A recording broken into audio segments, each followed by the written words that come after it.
Hello दोस्तों, कैसे हो आप सभी। आज मैं आपके लिए कहानी लेकर आई हूँ रिश्ता नंद भाभी का। शशि बहुत हैरानी से अपनी बहुओं को देख रही थी, पर उसकी समझ में कुछ नहीं आ रहा था कि दोनों बहुओं को क्या हो गया है। अरे छोटी को तो साल भर हुआ है घर में आए हुए, पर बड़ी को तो पूरे 7 साल हो गए हैं। क्या उसे पता नहीं इस घर में बेटियों की कितनी कदर है। पर अब की बार जब से दोनों बेटियां रीना और रचना रहने आई हैं, तब से बड़ी बहू निधि और छोटी बहू नीतू उनके साथ अलग सा व्यवहार कर रही हैं। अगर चाय का टाइम होता है तो बड़ी बहू अपनी बड़ी नंद को ही चाय बनाकर देती है।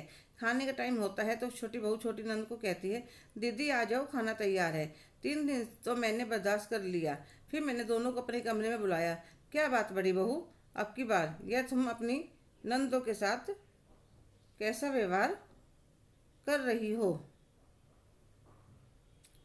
क्या हुआ मम्मी जी, हमने तो एक शब्द भी नहीं कहा। टाइम पर चाय नाश्ता सब बना रही हैं, वह तो ठीक है, पर तुम सिर्फ बड़ी को देती हो, छोटी को क्यों नहीं। मम्मी जी, हम तो घर की परंपरा का निर्वाह कर रही हैं। बहुएं आने के बाद यह जिम्मेदारी तो उनके कंधों पर भी होती है। परंपरा, यह कौन सी परंपरा की बात कर रही हो तुम। अरे आप भूल गए, आपने और चाची जी ने बुआ जी को बुलाना, त्योहार देना बांट रखा है। जब वह आती हैं तो उन्हें एक टाइम का खाना आप खिलाती हो तो दूसरे टाइम का चाची जी। और बुआ जी बेचारी कितने साल में भी आए, आप उन्हें देखकर कभी खुश नहीं होती। तो हमने भी अपनी नंदे बांट ली हैं। अभी तो चूल्हा एक है, जब हम अलग अलग होंगे तो बड़ी दीदी मेरे यहाँ आएगी और छोटी दीदी नीतू के यहाँ जाएगी। अच्छा, तुम्हारी हिम्मत कैसे हुई मेरी बेटियों का बंटवारा करने की। तुम्हें पता है तुम्हारे ससुर की जान बचती थी दोनों में। मम्मी जी, वह तो सबकी होती है अपनी बेटियों के लिए।